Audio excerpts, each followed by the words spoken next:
everyone. Welcome back to Fiercely Unfiltered. I'm your host, Kelly Renee. And today I want to talk about how I used to think that because I believed in myself, that meant I was loving myself enough. I could talk myself into getting back up from almost anything. I could encourage myself in the hard moments. I could hype myself up internally without needing anyone else to carry that fire for me. And that wasn't wrong. It just wasn't love. It was belief. And belief is loud, but love is lived. For a long time, I treated love like something you earned after you proved something big. So I poured everything into proving. I worked hard. I chased goals. I rebuilt when things fell apart. I keep telling myself, you can do this. You'll figure it out. You'll get through it. And I did. But I didn't always take care of the girl doing all the work. I backed my potential, but I didn't always back my well-being. I was the one pushing myself, motivating myself, talking myself through the hard days, but I wasn't asking a simple question. What do I need so I don't keep running myself into the ground just because I can handle it? I loved my drive. I loved my strength. I loved my ability to get back up. I just didn't know that loving myself was more than being impressed with my own resilience. And then there was vulnerability. I haven't always been this open. For most of my life, I kept almost everything to myself. I didn't talk about the personal stuff in rooms, in meetings, in friendships, or even much with family. I just carried it. And the reason I started this podcast in the first place is because it finally got too heavy to hold silently. And somehow it was easier for me to sit alone with a camera and a microphone and say everything to that than it was to say it to another person. I didn't start this to get attention. I started it because I needed to heal. I needed to hear my own voice tell the truth out loud. I needed a place where I could say, this is what happened. This is how it felt. This is what I learned, without worrying about how it landed in the room. And that was the beginning of self-love for me, even though I didn't call it that yet. But I finally gave myself a place to be honest. There's another part of this I've talked about before. For years, I've been afraid to shine at the volume I know I'm capable of. Because every time I tried to go all the way me, it felt like it backfired. Not in the way that actually mattered to me, the way other people responded to it. She's too loud, too intense, too direct, too confident. She's too much. My intentions were misunderstood. My confidence was treated like a character flaw instead of strength. I'd barely get warmed up and already feel the sideways looks or the comments. Over time, that makes you start to question if maybe you should turn yourself down a bit. Maybe don't be as bold. Maybe don't say everything you think. Maybe play a little smaller so people aren't uncomfortable. But even then, deep down, I knew I was capable of more.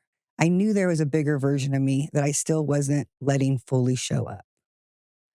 So here's where belief and love finally split for me. Belief said, you could handle anything. But love said, you don't have to keep hurting yourself to prove it. Belief said, show up and win. But then love says, show up and also take care of yourself while you're doing it.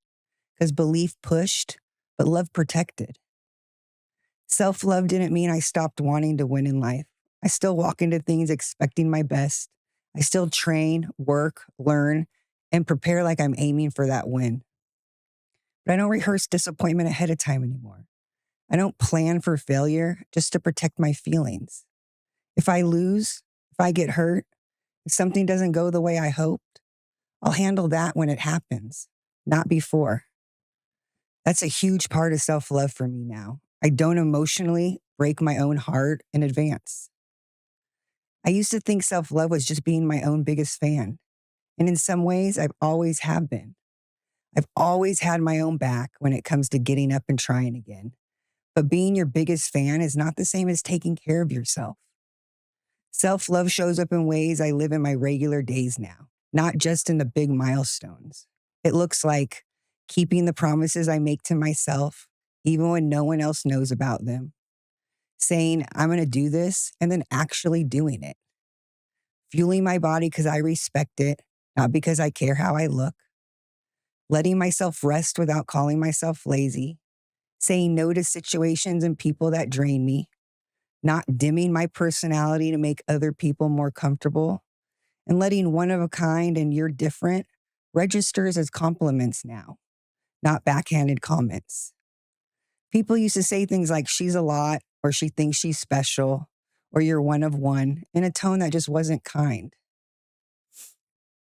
But self-love is what lets me hear those same words now and think, you're right, I am different. And that's not a problem for me anymore. I don't need everyone to understand me. I don't need everyone to agree with how I move. I don't need anyone to approve my shine. Loving myself means I don't fold just because someone else is uncomfortable with who I am at full volume. It doesn't mean I'm reckless. It doesn't mean I don't listen or adjust or grow. It just means I don't shrink my entire self to fit into spaces that were never meant to hold me. I still have areas I'm learning in. I still have parts of me that are rebuilding. I still have days where doubt creeps in. But the way I respond to those days is different now. Instead of tearing myself down, I ask, okay, what do you need? What's real here? What can I do next to support you? Self-love sounds like support, not punishment. And that's what I want you to hear in this episode more than anything. You can fully believe in yourself and still not be loving yourself well. You can be strong, driven, disciplined, and determined, and still be hard on yourself in ways you would never be to someone you cared about. Loving yourself doesn't mean you never push. It just means you don't disappear in the push. So if you're listening to this and you feel like, I believe in myself, but I'm not sure I actually treat myself like I matter, here are a few ways I want you to try. First, pay attention to the way you talk to yourself on regular days, not on the days you feel like you win. Are you cruel? Are you dismissive? Do you call yourself names? Or do you check in and say, all right, we're tired, but we're still in this. Let's do one right thing next. Second, notice where you are shrinking. Where do you turn down your personality? Where do you pretend your dreams aren't as big as they actually are, just so other people don't feel threatened or annoyed?